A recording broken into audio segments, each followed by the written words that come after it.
Every tree has roots, every life has branches, and every adoption has a story.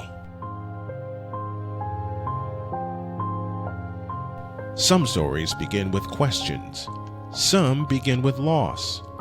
All of them are rooted in love and the search for connection.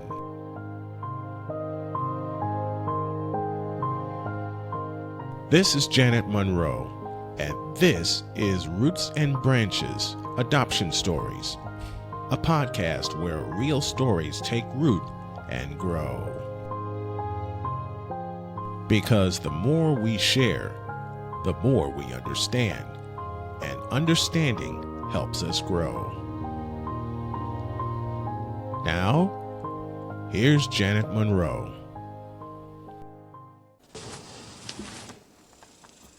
Hello, and welcome to Roots and Branches Adoption Stories. My name is Janet, and I am your host. The roots represent the adoptee, the birth parents, and the adoptive parents, whereas the branches encompass the far-reaching effects of adoption, from the siblings to the grandchildren, great-grandchildren, family, and friends. I have two guests with me today. The first is a root, a woman who was adopted by her grandmother at the age of 2. This is her story about how it changed her life and how she became the strong, fierce woman she is today. She prefers to be off camera and anonymous, but today we'll call her Angel. All right, Angel, please go ahead and tell your story. Hello, I am Angel, and I first learned of being adopted at an early age. I was adopted by my maternal grandmother, and there was a lot of stigma around it because I was kept in the family. And so I heard a lot of stories about, the adoption, what came about, why I was adopted, and things like that. And so I guess the story that we'll go with is going to be from my maternal mother, who was very young. And she ended up being impregnated by my father intentionally. This was her dream, I guess, at an early age of wanting to have a child. And so with the intelligence that she had, her mother was a nurse, she decided that she was going to plan a pregnancy. And here I am today.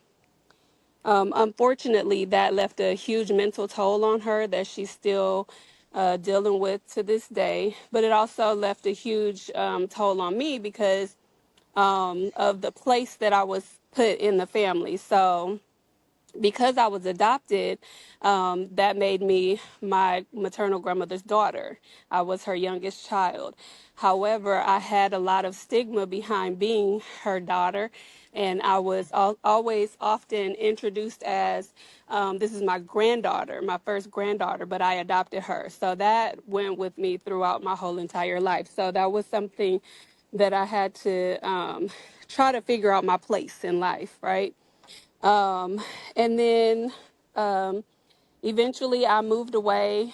I had a lot of trauma in my childhood from rape at an early age to molestation from family members and just a whole lot of things that I went through. But I had this grandmother, like not the maternal grandmother, but the maternal great grandmother. So she was like she played the part to me, the way I looked at it. She was like my dad, because she was there to support my mom in everything that she did, because my mother was a single mother. So she was there to support her. So she became like the person that I went to whenever my mom was, I guess, disciplining me or, you're the getaway. But she also prayed for me. And she was the one that knew the whole backstory. She knew everything. And so she was basically, to me, she was like my saving grace. But in any case, so with that, I felt like her prayers and the prayers of her husband, who had passed right before I was adopted, I felt like those were the things that led me to where I am today. They helped me, her prayers, and of course my mom's prayers too. They helped me to get to where I am in life because I had, these guardian angels, the one in heaven and the ones on earth that was molding me and teaching me about God and, teaching me about my life. But it wasn't until I was married and then eventually divorced that I started to learn more about myself and how my past impacted my present and my future, right? So with the divorce came a lot of guilt, hurt, shame, not understanding why I was in this position because I grew up without a father, so I never wanted my children to not have a father, or to have to split their time between two homes. But then we had this terrible incident that happened that I felt like put me in a position that I had to choose. I had to make a choice. And so the choice that I made was to remove my children. So I guess somewhere down the line, I decided my story would probably help a lot of people. So I needed to talk about it. I needed to tell and also explain not just my story, but how I had to begin to trust God in the situation because if you ever grown up wanting to have kids or wanting to have a family and then that's all ripped away from you, you got to try to figure out how to trust God to know that there's a bigger plan, there's a better plan. This is not the end of my story and things like that. So I guess I started writing about my background, and one, it was a healing thing to kind of help me to heal from the past trauma. But then two, it was something to hold me accountable, to remember my purpose and that I'm here trusting God's plan and God's purpose for my life. And how do I do that? I need to, acknowledge the things that have happened to me. I need to share my story so that other people that, have encountered similar things would be able to know that this is not the end for them as well. So that's kind of my life, my story in a nutshell. All right. So I have read the book, and I really liked the part how you compare life to baking a cake and mixing the cake and how it changes through that. So how did you come about with that analogy? Well, my maternal grandmother was a caterer, and from the time that I've known her, that's what she did with her life. Actually, when she retired from catering, it was like, wow, this is crazy. It's like a culture shock because my entire life I've only known her to be someone who catered to other people. So I just pulled from what I remembered or what I knew of her experience, of her catering experience, the things that she told me about why she became a caterer. And like I said in the book, it just came to me in the shower one day, like all the things that I'm going through, it's literally like baking a cake, like and trusting the process, being able to trust the process that God has for your life. It's just like, when we trust the process of baking a cake. All right. I can honestly say I've never baked a cake from scratch. So, but I really like the way you talk about it and how adding different ingredients, it's just like life in general. When you add the different ingredients, it changes the path that you take. Exactly. It's just like, for example, if you are baking a cake, like you said, from scratch, and you've done this before, obviously people that bake cakes from scratch, they've had this experience, but in life we haven't had this experience of life before. So we have to figure out how to, what can we add and what can we take away without ruining the process all over. Oh, I think I just lost Shelley. I'm here. All right. So, ladies and gentlemen, Angel is telling her story about what she went through adoption. How did it change your maternal grandmother's life, the grandmother who adopted you? I really can't say how it changed her because my mother, well, I call her my mama. So my mother, she was a very private person, and she didn't really open up about things. She didn't tell us about how things affected her. It was like she felt like she had to do everything on her own. She had to be able to survive on her own. So she held all of that burden on her by herself. So she didn't really talk to us about it. It wasn't until her mother's funeral that I actually saw her break down and cry about anything, you know. So I don't really know. I really couldn't tell you other than to me what it felt like as the adopted child. It felt like I was her burden. Um, I felt like she did what she had to do, not what she wanted to do. So I mean, but that's only speculation. And again, I really wouldn't be able to tell you how it changed her other than she had to take on another responsibility that wasn't really hers. And so she did it because she needed to. How did she handle that rape at the young age and the molestation that you went through? Was Um, Everything again was very secretive, very hush hush. So we never talked about the rape again after that situation happened. So there are times that I growing up with like I would think back on it, but then I was like, so is this a figment of my imagination that this really happened to me? Because we don't talk about it, you know. And it wasn't until I was talking to my sister, Shelly's mom, and she brought it up. And so I was like, okay, so this did really happen because since I was so young, you know, I just wasn't sure. But then she reassured me, yes, this did actually happen. But it was just like my mom, she was very secretive.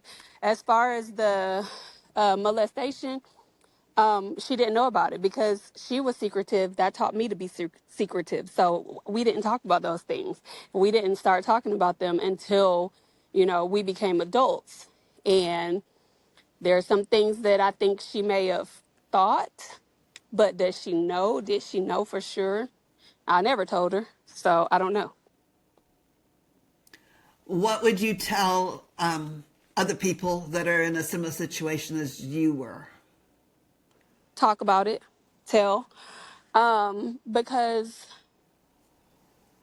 you get this sense of it's my fault or it was my fault, and that lives with you. It just continues to, you know, grow with you until you become mature and until you see that it's not only you, and then you realize, dang, this wasn't my fault, this was their problem, and you know, this was for them to have to deal with or what have you.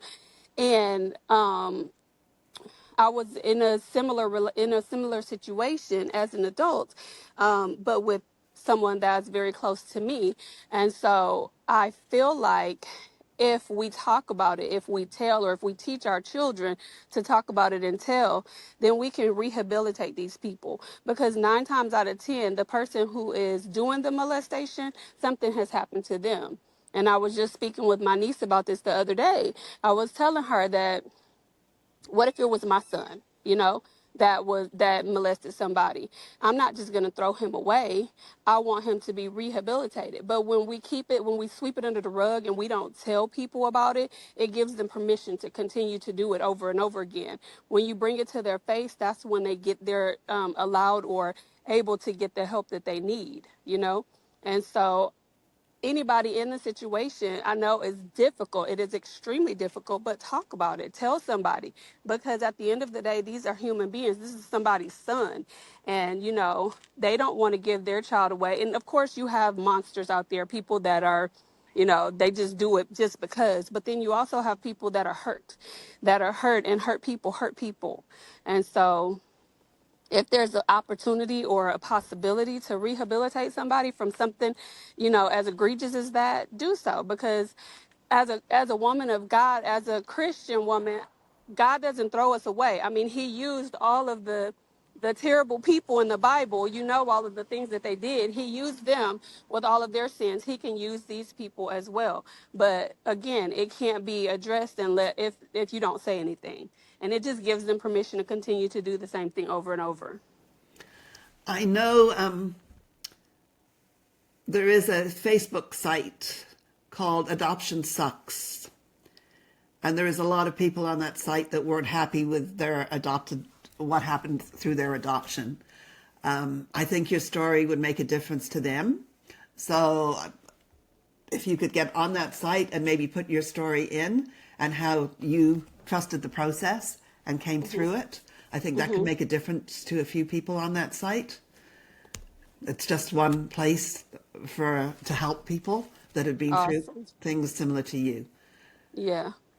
Adoption can suck. It does, even when the outcome is good. Because I feel like had I not been adopted by my maternal grandmother, my life would have gone in a totally different direction, for the worse and not for the better. So I am extremely grateful for her adopting me and for her rescuing me from the situation. However, I just feel like there's going to be a stigma no matter what. And so sometimes, especially adopted children, we have an identity crisis because it's like, well, if my mama didn't want me or couldn't take care of me, then this person, they feel like they have to. Or a lot of times, kids get thrown into terrible situations and why couldn't my mom take care of me type deal. But it can suck, but it also is a blessing. So in my case, it was a blessing. I understand it's a feeling of abandonment. I was very lucky. I had a son that I put up for adoption back in 1970, and he had wonderful parents who he loved greatly. And I am so grateful that he had those parents in his life who taught him about adoption and the fact that he was put up for adoption because he was loved. So when I got to meet him in 2017, that definitely made a difference to my life and to his acceptance of me. So, I'm looking, my story was a good story. He was raised well and he was happy. And we got 6 years together before he was killed in a workplace accident. I'm But sorry to hear that. I'd like to introduce you now to Reina Nativa, who is related to Angel. And when she heard the story, she is the lady who put pen to paper and put it in a book that has been that is available on Amazon, and it is called Trusting the Process. So, Reina, and you hear me? Are you Yes, able I to can hear talk? you. Hi. Yep, I'm Okay. here. All right. So, tell me how you felt about Angel's story and how it inspired you to put the pen to paper. Um, it how I felt about it, it was very emotional for me to a certain extent because um I didn't witness all of it, but I've witnessed um some of it, and I kind of, seen it, in real time. Um so it was easy for me to to be able to help, co-write and everything, but like I said, I saw some of it, a portion of it in real time. So but it was very emotional for me. It was kind of hard reading it because it was a lot that I didn't know about. So just hearing her talking about it and stuff, some of the things that I never knew about and stuff, it was really hard. But yeah, and plus because she's my family member, that made it hard as well. But I've had my own experiences, with my grandmother and everything, so I understood too. How some versus someone else, they probably wouldn't. It would be hard for them to understand where she's coming from, but I understood. So, Angel, what advice would you give? I guess not really advice. What would you tell people that are adopted that have gone through similar things to you as to how to become strong and fierce like you are today? Um, Literally trust the process because I mean, you got to have faith in something, and there's this age old saying, if you don't believe in something, you'll fall for anything. And so I had to find something, I had to pull something from within myself to help me to be able to cope and to understand, and if I'm being honest, to still understand and figure out how things are working in my life right now. So just find your relationship with God, get to know Him. There's one thing with being religious, and there's another thing with having a relationship. Being religious doesn't do anything for you, but when you develop that relationship with God, He carries you through the nights that you cry, the nights that you don't understand your who you are. Then you just find yourself in His Word. He tells you who you are. You are a royal priesthood. You are made in His image. You know, he tells us exactly who we are, but it's, do we want to listen to it? And for a lot of times, I tell my own kids, it's not what people call you, it's what you answer to. Yes, I'm adopted. That is not my identity, though. Um, I was adopted. That's a part of my story. That's a part of me becoming the person that I am today. But that is not, you know, that's not who I am. And so that was a big realization. I'm divorced. That is not who I am, though. That's a part of my story. I'm not a divorcee. I was divorced, but I still have a loving family. You know, I still have my children. I still have a relationship with their father. It's just that, you know, we're not in the same place that we were, but a part of whatever is going on in my life or whatever I have been through, I have to just lean and depend on God and know that this was just a phase. This was just a time in my life. And so adoption is a huge part of my story, but it's not who I am. So that's, I guess, what I would tell you. Just know that no matter what your outcome is, if your adoption was, you know, good, if it was bad, just understand and know that it's just a part of your story. It is not your whole story. And that's where the baking metaphor comes from. I mean, you know, you can bake a cake. Doesn't mean that that first cake is going to be the best cake, but you can learn from it. You can, you know, go out and bake another one. Look at what ingredients you have. Use it when you don't have anything at home. A lot of times, when we don't have stuff at home, we have to figure out how to make something, right? And that's what you do. When you didn't have a loving home growing up, you got to figure out how to build from what you do have. Where are you going to pull from? Find out where you can pull from, and that begins with having a relationship with God. Did you have any other resources besides God? Um, Resources as far as, what do you mean? Like To help family? you get through this. I can't say that I didn't have resources because, of course, I have my family. I have my married family that I was born into. Um, but all of those things, because, you know, some people don't have that. Some people don't have the family that they were born into, or some people, like, for example, while I know my family, I have them, we're over 1,000 miles away from each other. So what do I do when I'm by myself? What do I do when I'm crying at night? You know, I pick up my Bible, or, you know, I lean into positivity. I try to find something.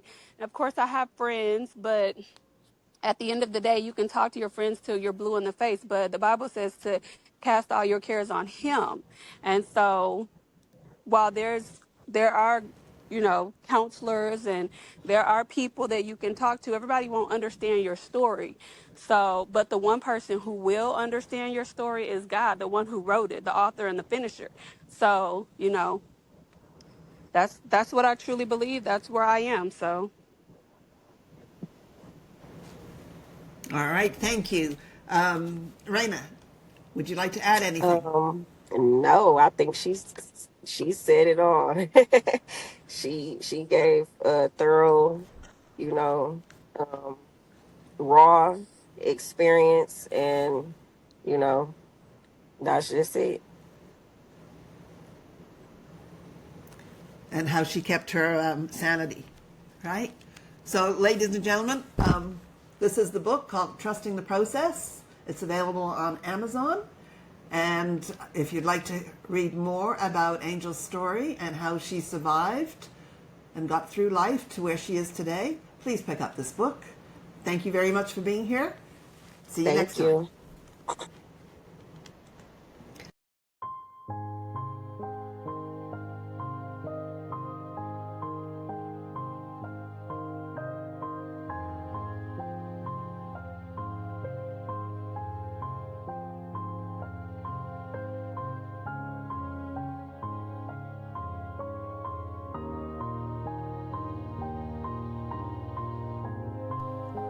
Thank you for tuning in to Roots and Branches Adoption Stories, where every tree has roots, every life has branches, and every adoption has a story.